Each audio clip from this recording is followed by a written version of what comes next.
Preseason is officially here, and there are going to be certain things that I'm going to be looking at for this game, which we're going to get into first. The Giants play the Vikings at 1 p.m. on Saturday. Let's talk about the starters and what's going on there, first of all, because when John Harbaugh was asked by the media earlier this week about whether or not they were going to play, he said that it was a good question, that he would get back to them later, but he has said before that he does plan on playing the starters. So my expectation is that we will see them similar to what a lot of other teams are doing. The Jets, the Bengals, the Steelers, there's been a number of teams who have already announced that their starters are playing.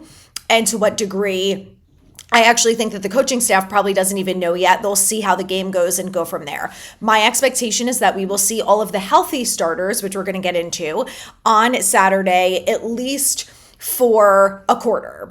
That's what I'm expecting. And again, they might not know the answer to this until the game goes on, but the only way to get better is by taking live reps. And I know preseason, they're not playing a full game against starters, but it's better than training camp. And at least for all of us as fans, there's something else to talk about instead of these damn training camp practices going against the same players every day. And you can't really get a good idea of whether or not this team has improved when every day the reports are so up and down and you don't have the full context. So now we'll have 60 minutes of Giants football on Saturday.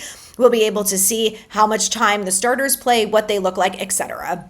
So we are likely going to see Kyler Murray, and we're going to probably see some of the starting defense for the Vikings. That is one of the things that I am most excited to watch for, because Jackson Dart and most of this offense, again, there are a lot of changes this offseason, but most of them have gone against this defense last year, and it did not go very well for them. Brian Flores and his defense, fantastic. We all know it. If you've watched a Vikings game, you've seen how damn good they are. I expect nothing less than this year. It's likely that they got better this offseason, and we're going to see how that develops. So we're going to see them at some point. The biggest thing when it comes to players to watch and things that I'm looking for is Jackson Dart's processing time. I think that's going to be something that we can tell early on against a Brian Flores defense specifically, how drastically that has improved. Now, last year he did do a good job of that, but Brian Flores is different than some of the other defenses we have seen this team go against. So I want to see how he does against that, especially knowing that he's going to have backups playing the offensive line. So yes, they're going to play starters, but John Michael Schmitz is in concussion protocol, and Lucas Patrick, who's the backup center, is dealing with old man knees, as they've called it. So now you've got a backup center who's actually the third string in Brian Hudson, who supposedly, according to the beat writers, has done a great job of stepping in and being productive and done a great job at center. But this is not going to be the same offensive line that's out there week one against the Cowboys. Second of all, CC, Francis Maui Noah, also got tumbled up on in camp and was not in practice earlier this week. So if he has a full go at practice on Friday, then we will probably see him, but I'm curious to see whether or not his snaps are limited due to this injury. If it's anything serious, he's obviously not playing, but if it's something not serious, then maybe they will have him play a little bit longer, because he is planning to be a starter, but he's playing a new position, so he's going to need more reps than someone like Andrew Thomas or Jermaine Illuminor or John Runyon. So this offensive line, very curious to see how it goes.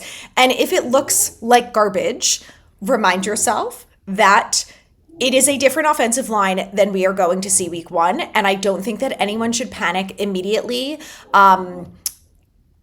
Even though we know this Brian Flores defense is tough, I think we're going to take everything with a grain of salt. So let's not panic about that. When it comes to the wide receiver rotation, there are quite a few players who are injured. Obviously, Malik Neighbors is not going to play. Juju is dealing with that knee injury. And there's another wide receiver that I wanted to talk about. One note on Malik Neighbors, though, he was doing less in practice earlier this week, but Harbaugh said that he's right on plan for them, so nothing to worry about there, which is great news. So, all right, so let's go through some of the players that are injured that is going to be very interesting to see about for Saturday's game. So obviously the wide receivers are going to be something to watch. No Juju. We're going to see a lot from Braxton Berrios, Calvin Austin, should see Darnell Mooney, should see Darius Slayton, and Malachi Fields. Those are the guys that I'm probably most invested in because we've seen so many good reports coming out about them from camp. So I'm not going to be as like locked into the starting offense because I do think there's going to be a lot of rotations from the wide receiver spot specifically. So like, you know, if Darnell Mooney and Darius Slayton or Malachi Fields isn't out there on the first snap of the game, like, no one's going to panic, okay? We're going to take it one play at a time. I might panic a little bit on the defense because the Giants just made some roster moves. So they signed 2 new defensive backs. They signed Ogochukwu Amadi and Sam Webb. They waived defensive back DJ James, who was signed on recently because he's injured, and they also released defensive back David Long. And the fact that they brought in Terrion Arnold, which when Harbaugh was asked about it, he said, you know, the people in the front office know more than I do, and there's a lot more about this whole case than what you're seeing in the news. But he said, obviously, we're going to track the whole case and find out. But, you know, he's a good player, and we felt like we had to bring him in and have a workout and kind of go from there. So I don't think Terrion Arnold is getting signed by the Giants. I think it's absolutely shocking that he's even allowed to go out and do this right now. But I think it kind of should make everyone feel a little bit concerned that they brought in Terrion Arnold for a visit. They are concerned about the cornerbacks. That's what that says to me. Now, keep in mind they are number 5 with the waiver claims, so they could be getting some good players who were cut after this first round of preseason games. Now, when it comes to the corners, so many of them are injured, okay? No Drew Phillips, who's dealing with a knee sprain. No Greg Newsome, who also injured his knee on Saturday. We don't know to what degree. Paulson Adebo has not practiced in back-to-back days, and Harbaugh said that he's got something, but said he's day-to-day. And then they just cut DJ James. So now their healthy corners are as follows: Deonte Banks, Colton Hood, Corey Black, Art Green, Nick Jones, and that's it, because David Long, who's the 6th person on this list, they went ahead and released. So it'll be the 2 new guys that they just signed. And then safety JT Woods, who they just signed earlier this week, was taking reps at corner. So Addison and Justin Jefferson are probably going to have a good day on Saturday. And again, it's preseason game 1. We're not going to panic because likely our starting corners are injured and will hopefully be healthy and ready to go for week 1. Hopefully they're going to bring in some more depth at the position prior to week 1. And hopefully the best case scenario is that Colton Hood and Deonte Banks and Art Green and Nick Jones look good out there, and they can provide some semblance of decent coverage against some very, very talented wide receivers, one of them being top 5 in the NFL in Justin Jefferson. So it's going to be interesting. I'm also really curious to see about the secondary in general, because Harbaugh also said, he was asked about Ar'Darius Washington and Jason Pinnock, the fact that they're getting a lot of reps with the ones, and he basically said that he liked what he's seen from those guys, and he likes doing rotations there. So I would say expect to see a lot of those 2 guys, especially in the beginning of the game. Look at Tyler Nubin, see if he looks like he's taking better angles compared to last year. And I don't know, maybe someone get an interception, maybe. A crazy idea. But when it comes to my expectations for this team in week 1, I think the biggest thing that I want to see out of them is that they just look prepared. There's not a lot of penalties. They're in the right place at the right time.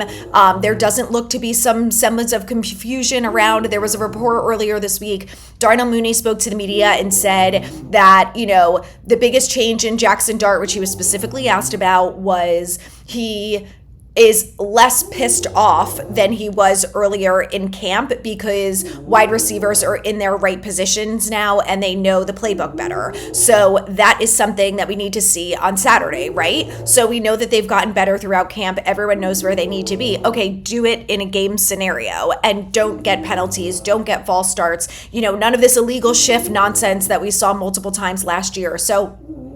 Or 2 years ago. So that's the stuff that I'm looking for. A more disciplined, cleaned up team. That is what I want to see. And look, it's the first preseason game. They're going to make mistakes. There are going to be issues. There's going to be miscommunications. Again, they've got a third string center. So if there's miscommunications with the offensive line, we're not going to panic. We're not going to freak out. We're not going to say this is the worst offensive line in history and the offensive line coach sucks and everything's wrong and CC was a bad pick and the whole thing. Like, we're going to take it all with a grain of salt. Okay? Let's remember that. I'm just very happy that football is back and there's no more of this training camp report nonsense. Like, I get to watch the team with my own eyes and decipher on my own whether or not I think they're actually going to be good. And we'll go from there, which leads me to this last and final point that I think that John Harbaugh will lose his first preseason game. He's won something like 20. I mean, it's not his first preseason game that he has lost, but he's won something like 24 in a row. And unfortunately, he is now coaching the New York Giants, who are just the New York Giants. And they have a lot of injuries right now. Thank God nothing is super serious, but they don't have their number one wide receiver. I have not heard a lot about Cam Scatterbo. I'm uncertain as to whether or not he's back at practice, and we're going to see him on Saturday. Now, Harbaugh spoke very highly of Motor, big fan of him, so we're going to see Singletary. We're going to see Tyrone Tracy. We'll see a rotation there. I forgot that Eric Gray is on this football team. John Harbaugh apparently said that he looks great. Yes, I watched his press conference earlier, and he was talking about how, Eric Gray looks great out there. Who would have thought?